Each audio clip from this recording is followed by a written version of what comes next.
introduction to Slothbox here at the press conference for Savannah Marshall's next big fight, another undisputed fight. I'm joined by Big Mo. Cody, how are you, sir? I'm doing well. Good to see Slothbox in the house. How are you?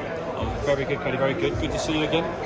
Let's talk about the main event first of all. Savannah Marshall, she's come off the back of a loss with Clarissa Shields, and she's moved weight and she's going straight in, deep end, undisputed, all the marbles. What does that say about her character?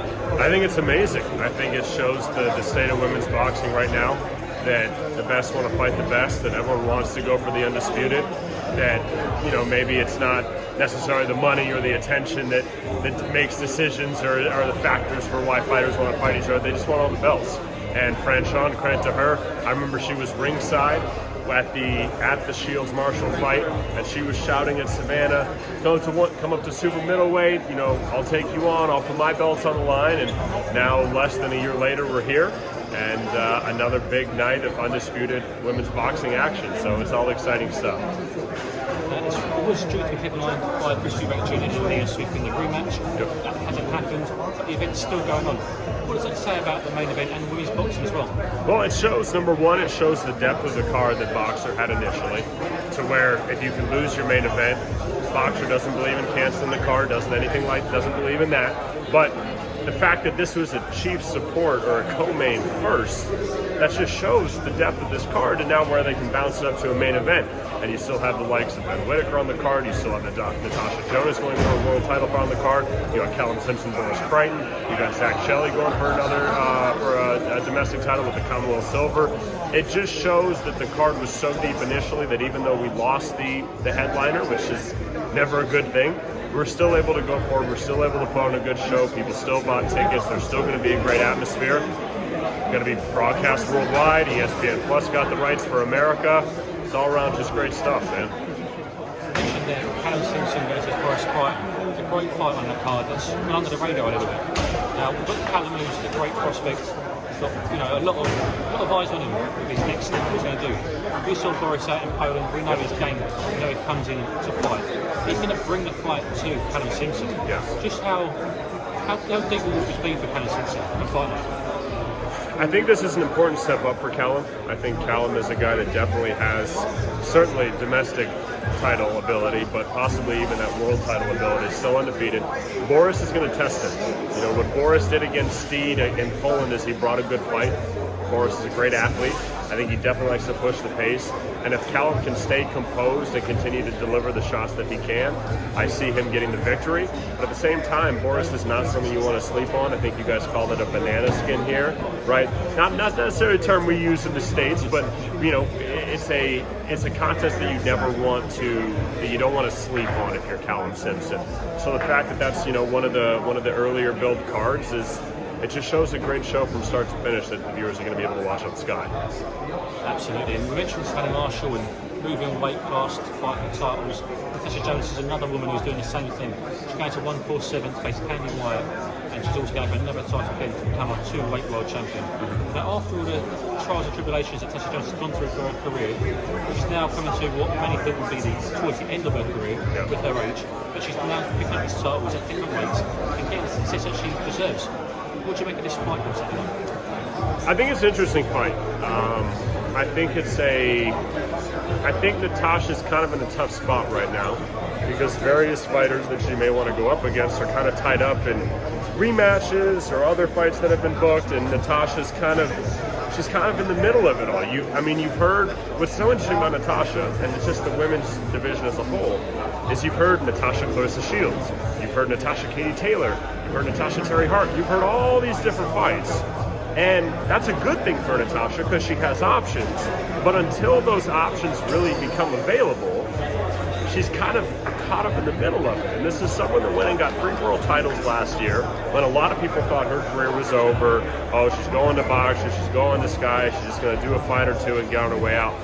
Nope, not at all. She unified 3 belts, became the first ever female to win British Boxer of the Year, and is trying to continue that going on into this year. So I think this is just another belt to add to her collection, just another checkbox on the history that is Natasha Jonas. And I think what this fight is going to do is, one, it's going to keep her fresh, but it's also going to see if those other opportunities start to open up for her. Because I think a big Natasha Jonas fight is right on the horizon. I just have no freaking clue who it's going to be against. Absolutely. And you also mentioned another name, one of probably the biggest prospects in the country, Ben Whittaker. Just how exciting is this guy to watch? Look, I love Ben. I love Ben. Look, in America, we like characters. You guys like characters here too now. And Ben is that. Ben is someone that you can sell. Ben is someone that you can build around. He's very flashy. I guess I'll put it in a nice way, but he knows it and he owns it, and that's also just who he is in general. You see, a lot of people when they want to be this character, this showboater, it's fake. That's not Ben. That is who Ben is, and that's why he feels so comfortable doing that. That's why he's so comfortable in the ring. People love to hate. Oh, he dances, he showboats. That's just who he is.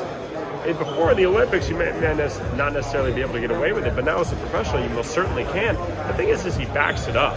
And so I love that he's stepping up so quick. This is only his 4th fight, and he's going up against Vladimir Belushki, who's only 13 wins, 9 knockouts. He's 13-6. That's a 20-fight veteran.